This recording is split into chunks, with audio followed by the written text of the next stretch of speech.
Hoje o nosso tema é um tema que a gente conversa muito nas lives, né? Conflito psíquico. Mas parece que é muito... Ah, legal, agora tá 100%. Tá, calma, vai. Por isso que eu deixo esse tempinho, para as coisas irem, sabe, assentando a minha ansiedade, porque eu fico ansiosa para estar aqui, né? É um preparo emocional, físico e principalmente de intelecto para estar aqui. Vocês devem imaginar, né? Porque eu acho que com vocês é igual. Quando vocês vão para uma prova ou quando vocês vão fazer um trabalho, vocês também não se preparam. É a mesma coisa, a gente é tudo igual. É igual, só muda o tipo de conversa, né? Quando que a gente fala em conflito psíquico na psicanálise? Bom, na psicanálise nós falamos em conflito psíquico, né? Quando uma pessoa ela não aceita internamente os desejos oriundos do id, como também a estimulação externa recebida de um objeto, em função do quê? Por que ela não aceita esses desejos, né? Por causa dos seus valores e de uma censura exercida por quem? Pelo superego. Os conflitos, eles existem desde o início da humanidade e fazem parte do processo de evolução humano, certo? Eles são super necessários para o desenvolvimento e crescimento de qualquer sistema familiar, social, político e organizacional. Né? Então, os conflitos são fontes de ideias novas. Sim, eles podem criar oportunidades de discussão sobre determinados assuntos, revelando o positivo e permitindo a expressão e exploração de diferentes pontos de vista, interesses, de valores, né? Os conflitos, eles são eventos inevitáveis, porque eles são intrínsecos de toda a relação humana. Claro, existem diferenças individuais, pontos de vista diferentes, objetivos. Como eu disse, os interesses são distintos de um ser para outro. Mas em psicologia, em psicoterapia, fala-se em conflito quando há uma necessidade de escolha entre situações que podem ser consideradas incompatíveis. Sim, todas as situações de conflito, elas são antagônicas e perturbam a ação de decisão por parte de uma pessoa, ou do grupo em que ela está inserida. Consegue compreender? Então, trata-se de um fenômeno subjetivo, muitas vezes inconsciente e com difícil percepção. As situações de conflito podem ser resultado da concorrência de respostas incompatíveis, ou seja, um choque de motivos, ou um choque de informações que estão desencontradas. Compreendem? Conflito psíquico. Conflito psíquico significa, em sentido geral, a luta psicológica entre forças opostas, a realização de desejos e a interdição desse desejo.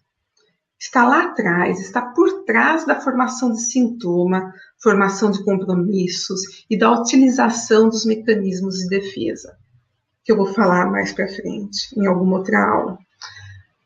Se vocês lembram da primeira tópica freudiana, o conflito psíquico está bem ligado a ela, porque ele pode ser expresso como a oposição do inconsciente e o pré-consciente nas suas relações com o consciente, com o recalcamento como possível solução para esse desejo que não foi satisfeito, e formações inconscientes tais como sonhos e os lapsos, ok?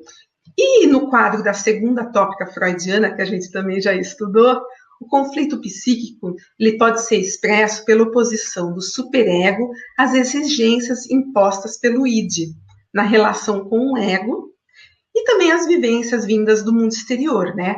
Das regras morais, sociais, éticas, e entre tantas outras que a gente conhece. Então, de uma maneira bem simples, o id ele é responsável pelos desejos, que são lá inconscientes. Okay? O ego é ele que gera e comanda os nossos pensamentos. E o superego? O superego é um sistema de moralidade, de censor, de censura. Tá, um modo bem simplista para quem está querendo saber melhor. né? Mas quem estava aqui nas primeiras aulas sabe o que é ego e de superego, né, pessoal? Aliás, respondam aí, quem aqui é a primeira vez que está aqui? Respondam na enquete, não aqui para mim, porque senão leva muito tempo se todo mundo for escrever, tá? Assim a aula fica mais dinâmica. Então, a gente entende como um conflito psíquico todo estado emocional angustiante decorrente de uma situação imposta ao ego que o desarmoniza. Por isso que é um conflito, ao pé da letra, né? E o conflito não elaborado, ele pode exprimir-se de forma deformada. Como? Em um sonho ou em sintomas, como obsessões, as fobias, as compulsões. E ele vai se traduzir particularmente pela desordem do comportamento e pelas distonias emocionais decorrentes de culpa, mágoa, rancor, sentimento de inferioridade, revolta. É muita coisa que se manifesta o conflito. Já a psicanálise, ela considera o conflito como algo natural, inerente do ser humano, sob diversas perspectivas. Conflito entre desejo, como eu disse, a censura interna e a culpa externa, que são as restrições sociais. Também como conflito entre as diferentes instâncias, né? Como eu disse, inconsciente, consciente, ou nas estruturas id, ego e superego, né? Então, é um conflito que produz o afeto. O que é o afeto? Algo desagradável no campo consciente, vamos por assim. E também o quantum de afeto, que é algo desagradável nos campos pré-consciente e inconsciente. O conflito psíquico também é decorrente do não atendimento das necessidades do indivíduo, daquelas necessidades narcísicas, de segurança e de reconhecimento. Ao longo de toda a obra de Freud, o problema do fundamento do conflito recebeu algumas soluções bem diferentes, né? Então, o conflito psíquico, ou um conflito psíquico bem comum, é a frustração. O que é a frustração? Alguém aqui já ficou frustrado? Ou só eu?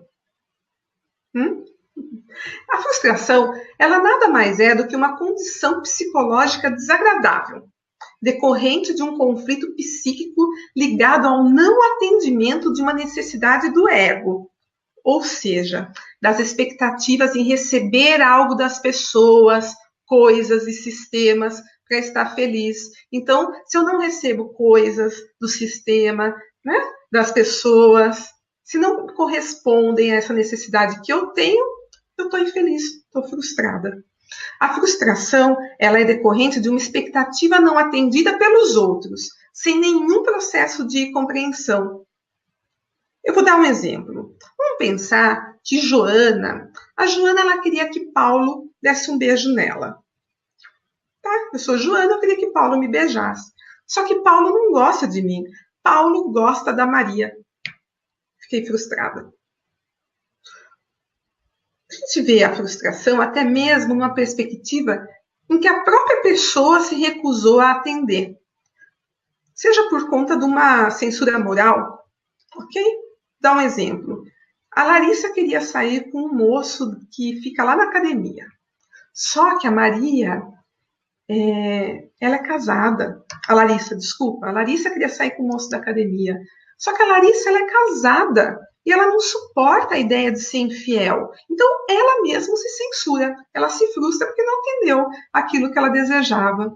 Né? Então, toda vez que o indivíduo ele não tiver atendido da maneira adequada às exigências, às suas necessidades fisiológicas, às suas necessidades egocêntricas de segurança, reconhecimento ou de autorrealização do self, lazer, a gente vai estar diante de um grau de frustração que vai poder produzir mágoas, revoltas, agressividades, invejas, e por aí vai, já viu esse filme? Então esse é o conflito psíquico. Agora eu vou falar sobre outro conflito, sobre o trauma psíquico.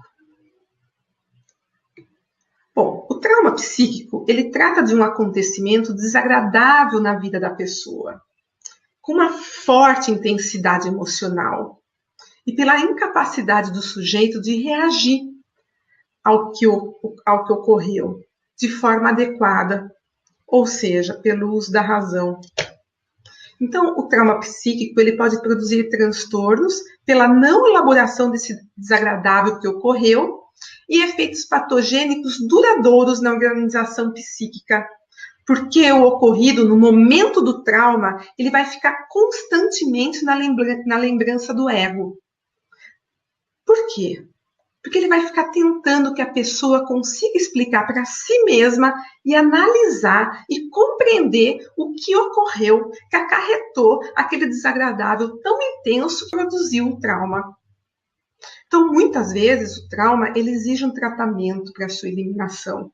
A gente não consegue sozinho, precisa de um pouco mais. Mas vamos lá, de uma maneira bem simples, para que todo mundo aqui entenda, eu posso dizer que o trauma ele carrega mais energia psíquica e neurológica do que o sujeito consegue suportar. Ou seja, de explicar, de compreender de maneira lógica.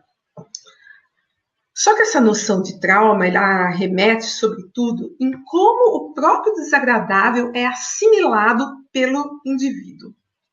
Freud mesmo, ele afirmou que chamamos de traumatismo agudo uma vivência que, no espaço de pouco tempo, traz tal aumento de excitação à vida psíquica que a sua liquidação ou a sua elaboração pelos meios racionais, normais e habituais, ela fracassa e que não pode deixar de acarretar perturbações duradouras no funcionamento psíquico. Só que existem também os traumas crônicos. O que são esses traumas crônicos?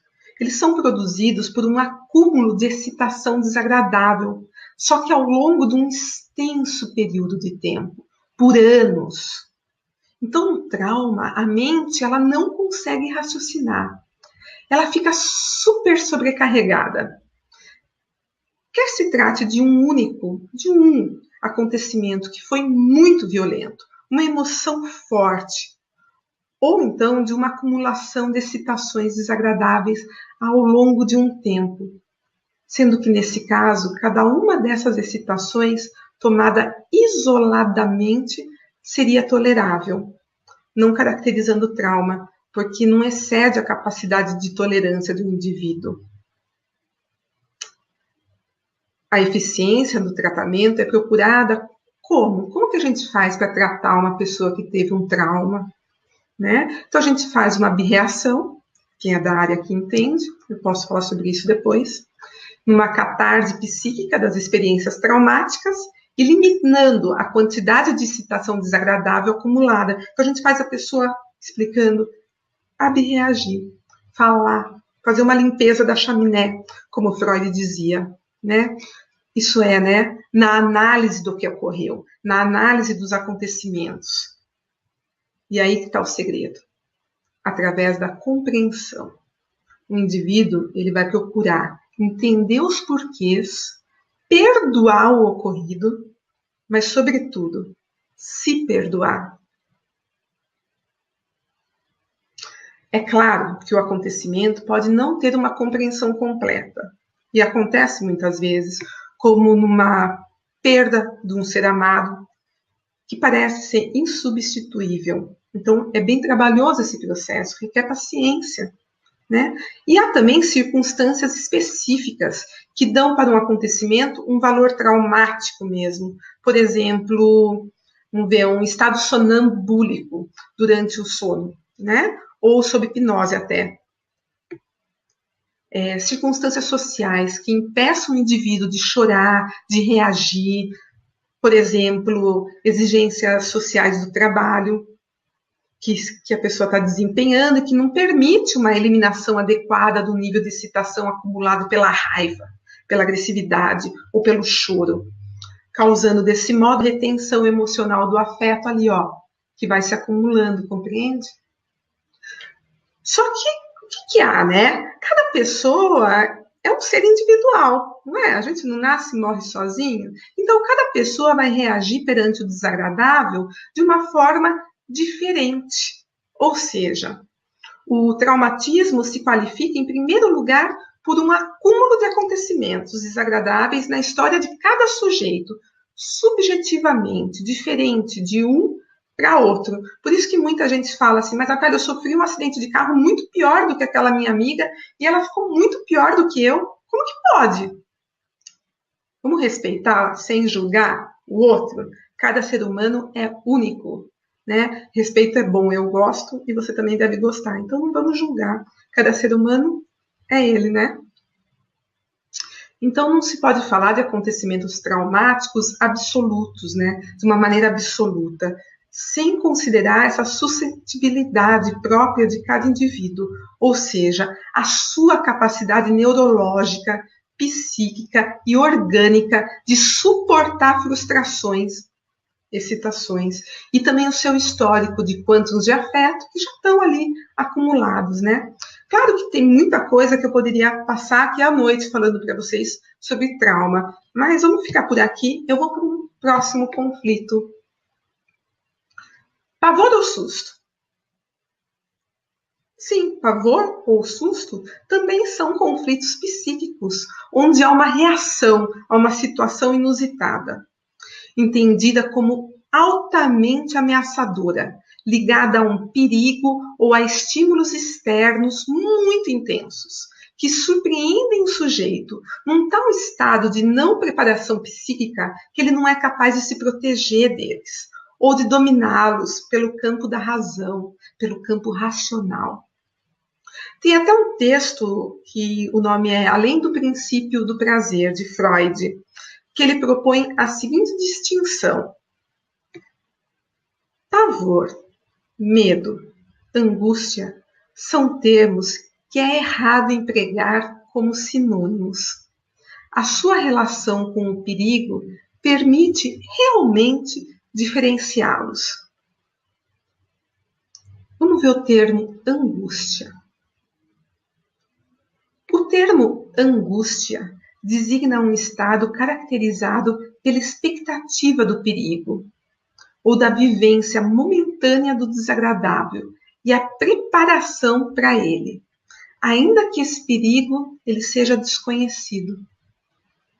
Já o termo medo, ele supõe uma ameaça ligada a um objeto presente, definido e que se teme. Já o termo pavor ou susto designa o estado que surge quando se cai numa situação perigosa, sem que se esteja preparado racionalmente para ela. Então, nesse momento, acentua-se o fator surpresa. Freud vê no pavor ou susto uma condição determinante da neurose traumática, que às vezes até é designada por neurose de pavor ou angústia automática. Já o sinal de angústia, que aqui muita gente conhece, é uma expressão de Freud para designar um dispositivo racional em que o ego se opõe em ação diante de uma situação de perigo, para evitar ser dominado por essas excitações desagradáveis.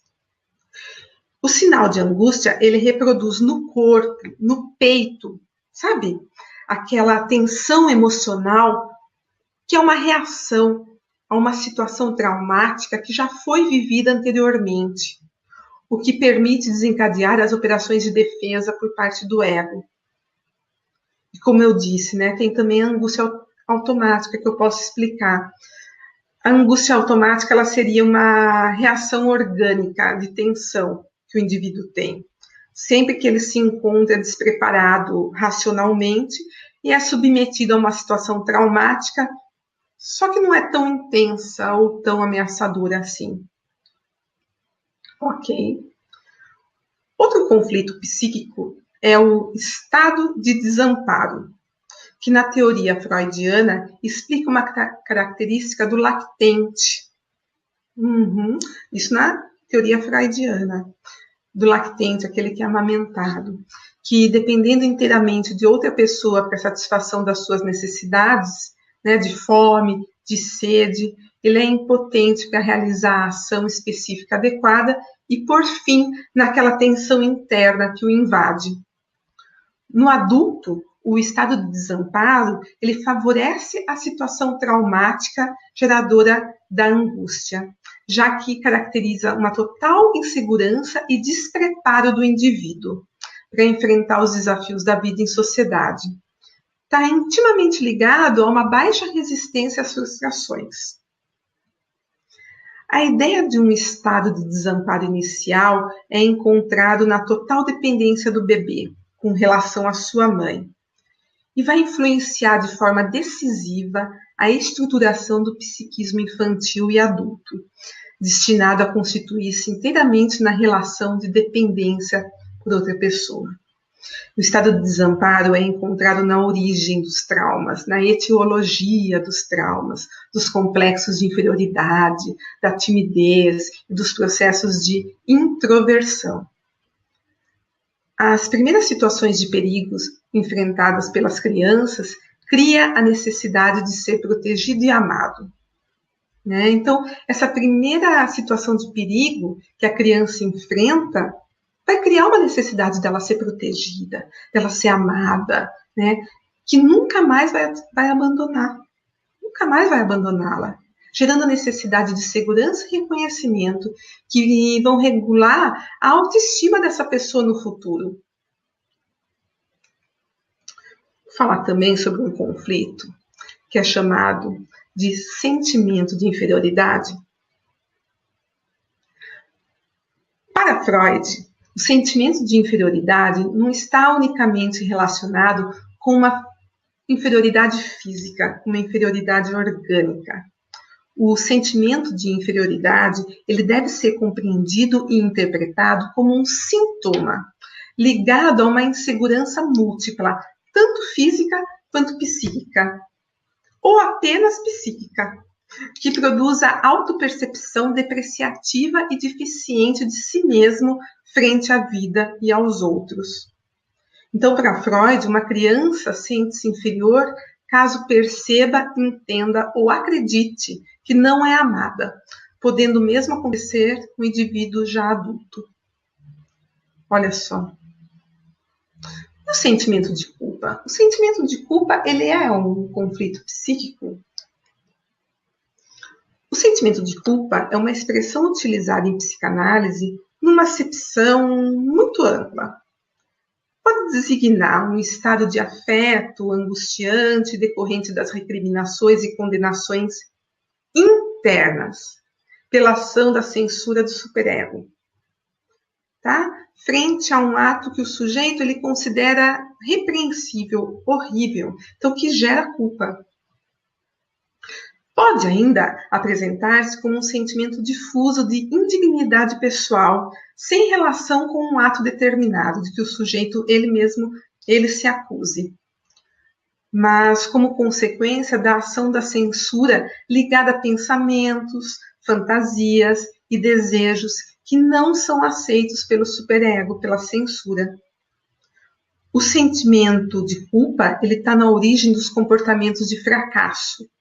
Algumas condutas delinquentes de autopunição, masoquistas, e sofrimento que o indivíduo ele inflige a si mesmo por atos que não encontram o auto-perdão.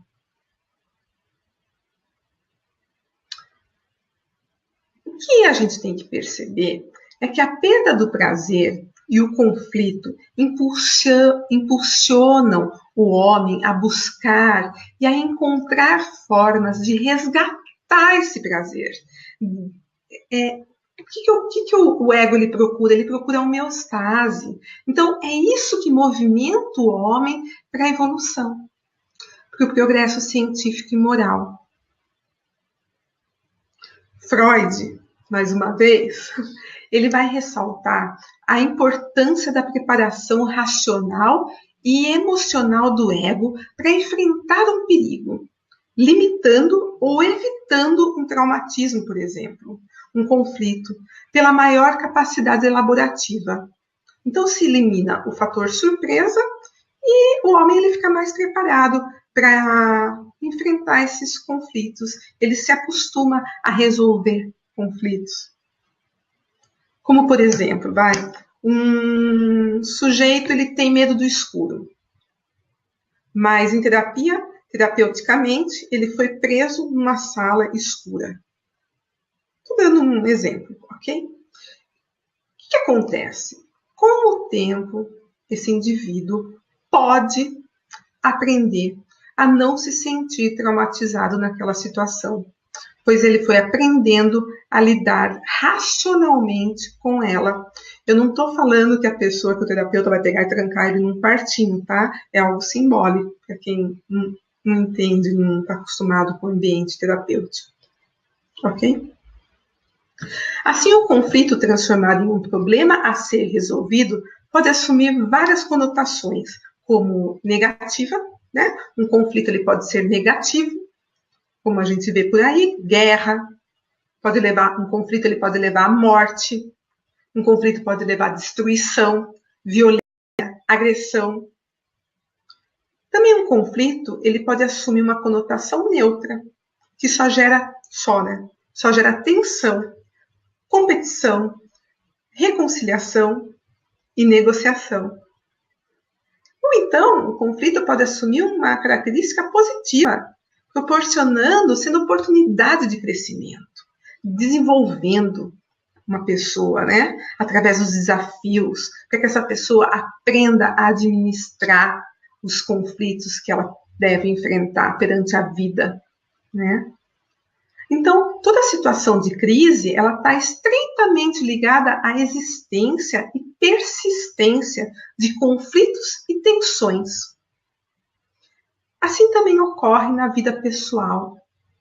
Não é isso que a gente estava falando? Onde todo conflito não resolvido pode provocar um aumento progressivo das tensões, das instabilidades, desequilíbrio psíquico, podendo manifestar-se através de sintomas e aparecimento de transtornos de natureza emocional e mental. Na realidade, nós precisamos nos conhecer melhor.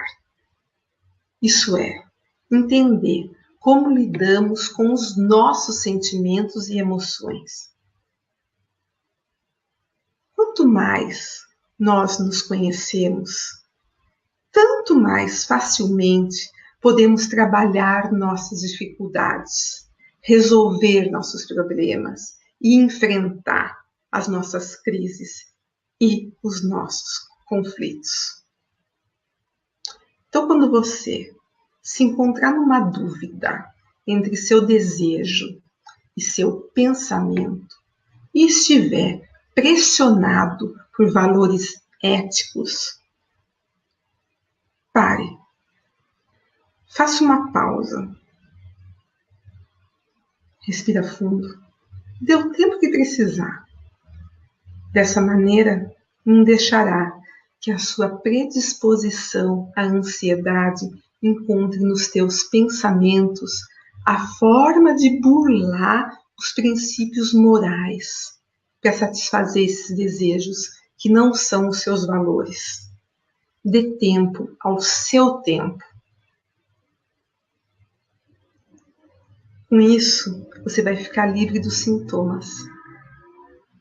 Sintomas como um conjunto de sinais que se manifestam das mais variadas formas. Essas que a gente falou: culpa, sentimento de inferioridade, trauma, angústia.